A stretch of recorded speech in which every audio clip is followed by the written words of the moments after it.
Notre vie quotidienne est de plus en plus marquée par les équipements électriques et électroniques.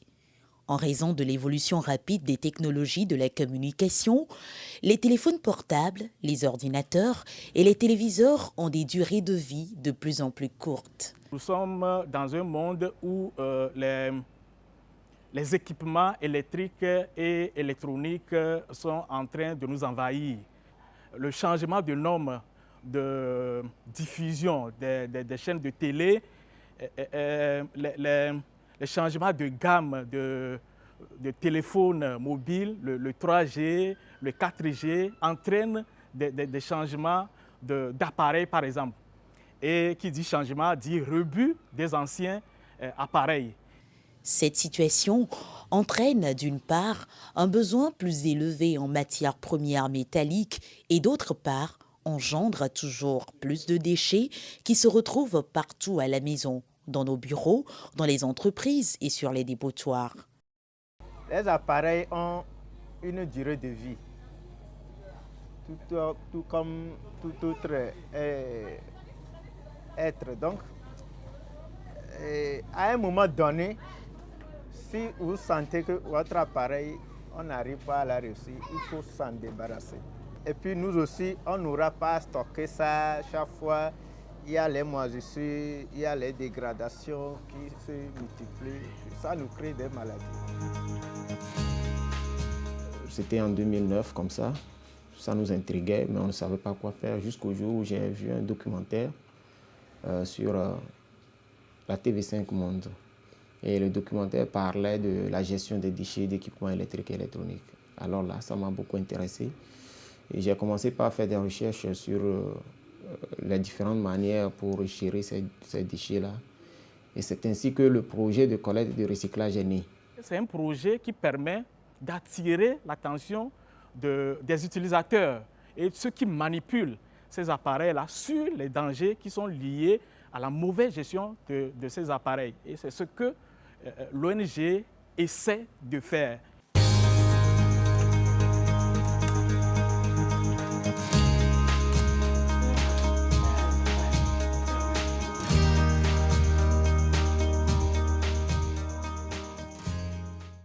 Dans nos pays, les déchets d'équipements électriques et électroniques sont jetés avec les ordures ménagères, ce qui impose de faire le tri pour séparer les déchets d'équipements électriques et électroniques. En général, la collecte n'est pas organisée. Des personnes en quête de la subsistance quotidienne, parmi lesquelles des enfants, se promènent à la recherche des déchets d'équipements électriques et électroniques qui leur sont livrés contre de l'argent. Il y a une multitude de personnes qui apportent spontanément des déchets ici. C'est des jeunes souvent qui sont acquis au projet et qui font de la collecte, c'est-à-dire auprès de leurs amis, de leurs camarades dans leur quartier et qui nous les amènent. D'abord, ces déchets-là sont rémunérés et en plus de ça, nous leur donnons encore de petites primes pour les encourager. Après la sensibilisation, il y a des gens qui acceptent de nous livrer des choses. Nous allons vers eux pour la collecte quand ils nous appellent. Donc quand on arrive, souvent des télés à écran cathodique, des DVD consoles, nous les pesons avec eux parce qu'on ne peut pas prendre ça comme ça et puis partir sans contrepartie. Les personnes qui manipulent souvent ces déchets ne sont pas équipées. Ils ne portent pas les équipements nécessaires, pas de gants, pas de chaussures fermées. Et là, ils manipulent les déchets, ils sont souvent aussi sur des dépotoirs. Ils sont souvent blessés par du verre cassé et autres, des épingles, des clous, des vis qui traînent ci et là, qui blessent les gens. Après la réception des déchets, nous procédons au reportage, c'est-à-dire relever toutes les caractéristiques du déchet collecté. 700. Le type d'appareil, le modèle, le numéro de série et le poids de l'appareil qui nous sert de base de données. Après tout le reportage, nous procédons au démantèlement.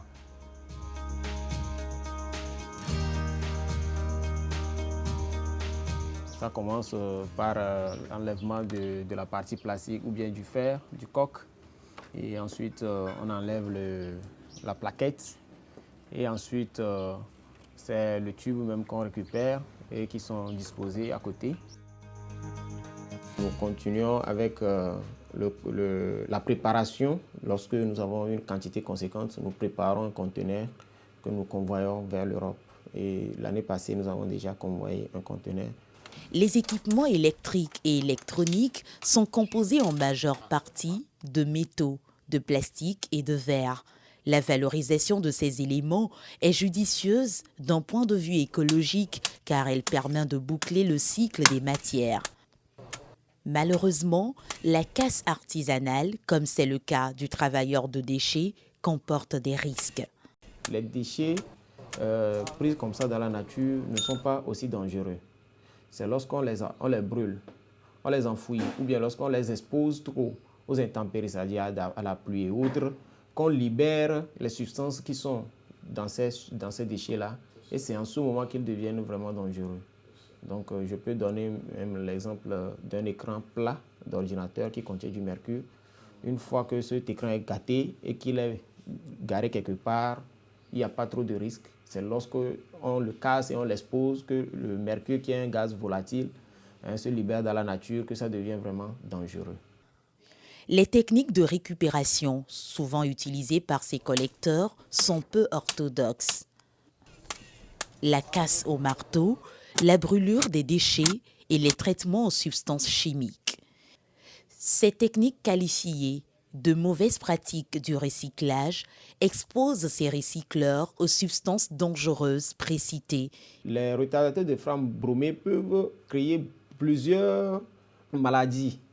Lorsqu'on est rentré en contact avec eux, là je peux citer les retards de croissance, les troubles hormonaux de la reproduction et les cancers surtout. Nous avons aussi le plomb. Le plomb, on le trouve souvent dans les batteries, dans les acides de batterie, ou bien aussi dans les tubes cathodiques. Lorsqu'on les casse à l'air libre, on libère le plomb. Il se mélange au gaz qui sort du tube. Donc ce plomb crée du cancer de poumon et des retards de croissance également, des aliénations, et intervient aussi sur les hormones de la reproduction. Nous avons le mercure, nous avons aussi le brome, nous avons en plus de ça le lithium, parce que le lithium est vraiment très dangereux. C'est une substance qui, en contact avec de l'eau, se comporte comme une acide, c'est-à-dire ça devient corrosif, ça ronge, et qui est hautement explosif. Lorsqu'on le dépose par exemple sur un dépotoir et qu'on met le feu à ce dépotoir, ça peut exploser et créer des accidents vraiment graves. Il est donc nécessaire d'éliminer ces déchets d'une manière adaptée en évitant de rejeter les substances polluantes et dangereuses dans l'environnement. Pour ce faire, l'ONG ASDI a lancé le projet de collecte et de recyclage des déchets d'équipements électriques et électroniques. Nous avons fait le lancement officiel du projet le 29 mars 2014. Donc, le projet a pour ambition de collecter les déchets électriques et électroniques dans la ville de Lomé et ses environs. Et nous avions pour objectif au départ de collecter 20 tonnes de déchets par mois. Mais très vite, on s'est rendu compte qu'il y a beaucoup de difficultés sur le terrain. Les déchets sont effectivement là, mais il faut beaucoup de stratégies pour pouvoir les collecter.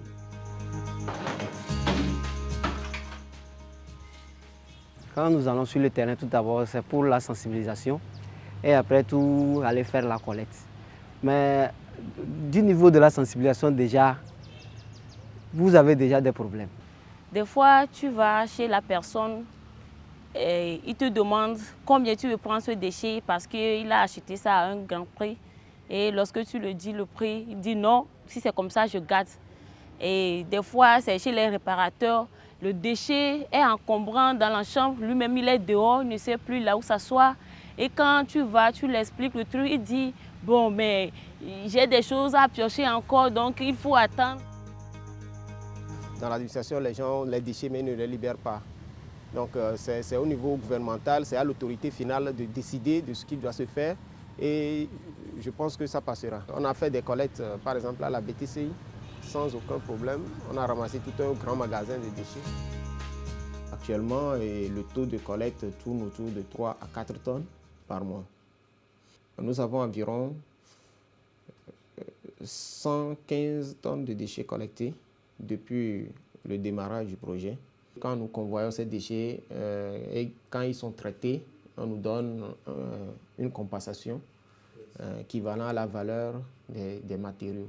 Sauf pour les déchets hautement dangereux comme les tubes cathodiques, les ampoules, les piles à lithium, qui sont très dangereux pour l'environnement et où nous payons en fait pour le recyclage auprès du recycleur. Nous avons eu à signer des contrats avec des recycleurs de classe mondiale comme Umicore, Colorec, Aparec. C'est des recycleurs qui sont reconnus mondialement par l'Union européenne. Et nous avons signé des accords avec l'intermédiaire de World Loop. Et World Loop aussi nous accompagne beaucoup dans ce que nous faisons. C'est l'ONG belge qui nous donne des compensations mensuelles par rapport à la quantité de matériaux complets collectés. Le projet a reçu un appui financier du Fonds mondial pour l'environnement qui a permis de mettre en place un atelier de démantèlement, de faire de la sensibilisation de masse, de former les récupérateurs de ferraille sur les dangers liés aux déchets d'équipements électriques et électroniques et les mesures de sécurité, de protection à prendre dans l'exercice de leur métier. On peut estimer à plus de 300 000 le nombre de personnes concernées. Avant que les projets ne soient exécutés sur le terrain, nous organisons ce que nous appelons un atelier de démarrage. Au cours de cet atelier, nous rappelons à ces organisations ce que sont la planification, la programmation, la budgétisation, le suivi, l'évaluation, la prise en compte du genre, des droits de l'homme, la gestion financière, administrative, etc., etc. Et lors du suivi que le Comité national de pilotage et la coordination organisent pour accompagner sur le terrain les activités de ces organisations-là, nous profitons de l'occasion pour montrer ou bien pour échanger avec ces organisations comment les choses doivent se passer sur le terrain. L'objectif principal du programme consiste à renforcer les capacités techniques et financières des organisations que nous appuyons, que nous accompagnons. Le projet est en train d'organiser dans les quartiers les réparateurs en association pour mieux défendre leurs intérêts. Idem pour les collecteurs de ferraille. Je dirais bien que la CIDI nous a formés concernant les appareils électroniques pour ne pas contracter des maladies en cassant les tubes et autres choses. Donc c'est interdit, la CIDI nous a interdit de ne pas casser les tubes. Ça pollue l'environnement et puis ça détruit la couche d'ozone. Et le changement climatique aussi, c'est ça qui est à la base. Et nous aussi, on contracte des maladies à travers les tubes parce que ces tubes contiennent des électrons qui traversent nos peaux et qui rentrent dans nos corps. Après, c'est pour créer des maladies. Donc la CIDI nous a formés et c'est à base de ça qu'on a eu un regroupement en créant l'association APENS, Association des professionnels électroniciens maintenanciers de Zanguera. Et avec ça, on s'unit ensemble pour pouvoir donner des conseils entre nous et comment faire afin que nous puissions développer nos travaux électroniques. Par cette catégorie de personnes, nous avons eu à former aussi les connecteurs de ferraille, puisque eux, ils sont vraiment indexés directement par ce projet parce qu'ils manipulent quotidiennement les dits déchets. Nous avons aussi eu à former des techniciens en informatique qui travaillent souvent dans les entreprises et autres là. Nous les avons formés, nous avons sensibilisés pour que dorénavant, ils puissent savoir comment gérer ces déchets qui sont souvent accumulés dans les sociétés dans lesquelles ils sont appelés à intervenir. Un atelier de formation organisé par le Fonds mondial pour l'environnement sur la gestion axée sur le résultat avant le démarrage du projet a mis des outils techniques de gestion. Cet atelier a aussi renforcé la capacité de gestion, tant managériale que financière de l'ONG ASDI. Le projet a créé au total 9 emplois directs et permanents. Parallèlement à eux, il y a des agents temporaires C'est-à-dire c'est des agents qu'on a eu à former. Ils sont au nombre de 20 et on leur fait appel lorsqu'on a de grands mouvements de sensibilisation. Par exemple, on fait du porte-à-porte dans tel quartier et ceci et cela. Et lorsqu'on leur fait appel, ils sont également payés. Pour parvenir aux résultats escomptés, la stratégie a consisté à intensifier la communication autour du projet et à sensibiliser les populations au porte-à-porte. Des émissions radio et télé diffusées ont été organisées, des articles ont été publiés sur Internet et des courriers ont été adressés aux institutions publiques comme privées. Les bénéficiaires sont aujourd'hui informés sur les risques liés à la mauvaise gestion des déchets d'équipements électriques et électroniques, ainsi que les substances dangereuses qu'ils contiennent. Ils savent qu'ils ne doivent pas garder les déchets chez eux et ceux qui manipulent quotidiennement ces déchets, comme les réparateurs et les collecteurs de ferraille, connaissent les mesures de sécurité et de protection à prendre. C'est un métier qui nourrit son homme. Mais il faut prendre des précautions. Il faut prendre des précautions en se protégeant, à ne pas, surtout nos tubes cathodiques, là, ne pas les casser dans la nature, ne pas brûler les choses. Plusieurs personnes sont sensibilisées dans les autres régions. Certains manifestent le désir de travailler comme des représentants de l'ONG dans leur région. Nous avons récemment lancé un appel à manifestation d'intérêt à l'égard des ONG qui sont surtout à l'intérieur du pays parce que le projet, comme je l'ai dit, on le développe ici à Lomé et dans ses environs, mais les déchets sont partout au Togo. Donc nous avons lancé cet appel à manifestation d'intérêt pour recruter des ONG qui vont travailler en partenariat avec nous. Nous recrutons souvent aussi des personnes ressources qui ont des compétences réelles pour donner des formations complémentaires, par exemple aux techniciens réparateurs avec qui nous travaillons. C'est ainsi que nous avons eu à les former sur la réparation, par exemple, des ordinateurs et autres, parce que souvent, ils ne maîtrisent pas les nouveaux composants et tout, donc ils n'arrivent pas à manipuler ces genres de machines. Et le deuxième, c'est sur l'installation des panneaux solaires et l'utilisation de l'énergie solaire. La mise en œuvre de ce projet a permis de diminuer la quantité de ces produits libérés dans l'environnement. Une grande quantité de déchets contenant ces substances chimiques a déjà été convoyée en Europe, plus précisément en Belgique, où elle a été recyclée. Des tubes cathodiques contenant des gaz halogénés y seront également convoyés pour être recyclés. Sur le plan économique, le projet a développé un modèle économique qui permet de faire tenir dans la durée les activités de collecte et de recyclage mises en place. Le potentiel économique qui réside dans les activités de recyclage des déchets électroniques peuvent permettre de créer des emplois durables. Mais il faut que le projet soit soutenu par le gouvernement et que les services publics confient leurs déchets au projet. Il faut collecter de grandes quantités de déchets mensuellement pour rentabiliser le projet. Nos projets sont souvent des projets pilotes. Nous voulons aller sur le terrain et pour démontrer qu'il y a des actions qui peuvent être menées pour trouver des solutions au niveau local aux problèmes environnementaux auxquels sont confrontées les communautés, les populations. C'est des actions, comme je le disais, pilotes, non seulement pour montrer la solution, mais aussi pour inviter les partenaires, l'État et les partenaires qui viendront prendre en charge les résultats que nous avons pu mettre sur le marché. Les réparateurs ont accès à certaines pièces de rechange à moindre coût. Comme résultat de la sensibilisation, la population apporte directement ses déchets à l'atelier. Les réparateurs s'organisent en association dans les quartiers. Un regroupement des collecteurs de ferraille est en cours de création. L'administration s'organise pour mieux gérer ces déchets. Les déchets ne se retrouvent plus directement sur les décharges publiques.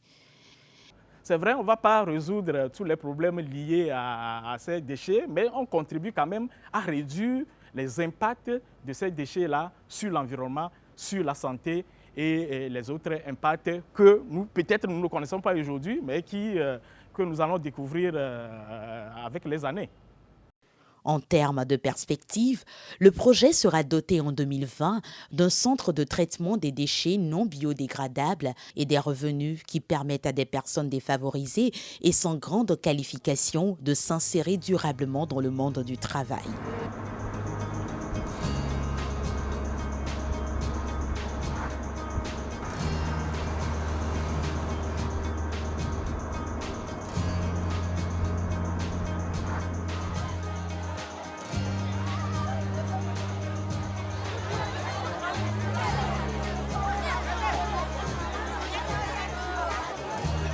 Sont considérés comme appareils d'occasion seulement ceux qui, conformément aux prescriptions, sont encore utilisables et ne contiennent aucune substance interdite.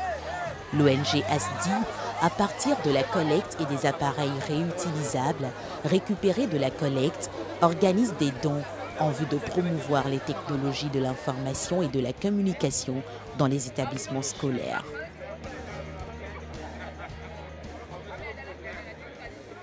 Nous venons de faire un don de matériel informatique au CEG et au lycée de Nwepé à Képé. Ce don vient clôturer tout un processus de préparation en amont. Et une fois ce don effectué, nous avons prévu faire le suivi technique. C'est-à-dire, aujourd'hui nous avons fait le don, mais nous reviendrons pour les installations techniques. Et ensuite, nous ferons aussi des interventions lorsqu'il y a des pannes et autres sur ces machines. Nous avons prévu équiper ces machines-là de logiciels tels que les dictionnaires encyclopédiques pour faciliter les recherches au niveau du CEG du lycée parce qu'ils n'ont pas la connexion Internet à leur niveau. Donc il y a tout un suivi qui est programmé ou même une formation en initiation informatique aux élèves qui est programmée, qui démarrera à partir de janvier 2016. Souvent, on paie pour nous apprendre à manipuler les ordinateurs. Maintenant qu'on a les ordinateurs avec nous, on va l'utiliser et l'informatique pour saisir des documents, par exemple, qu'on nous demande à l'école, on ne sera pas dépensé beaucoup. Nous sommes très ravis d'avoir aujourd'hui parmi nous une équipe qui a pensé au développement intellectuel en passant par la voie de l'informatique. Les ordinateurs que nous venons d'offrir au CEG et au lycée d'Aképé Nwepé sont issus des matériels que nous arrivons à récupérer lors de nos collectes. Nous aurions pu en avoir plus. C'est que les sociétés ne libèrent pas leurs déchets, ils préfèrent les dispatcher dans le réseau informel. Sinon, on aurait plus de matériel à donner et aussi peut-être on aura une quantité aussi à revendre pour la survie du projet. Le projet dispose d'un atelier de démantèlement et de tri qui emploie 30 personnes, dont 8 permanents et 22 périodiques. 90 tonnes de déchets sont collectés en moins d'1 an.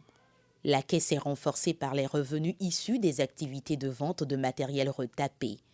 Avec l'organisation des réparateurs en association, la sensibilisation en continu des collecteurs de ferraille, le changement de comportement en faveur d'un recyclage adapté et respectueux de l'environnement est envisageable à court terme.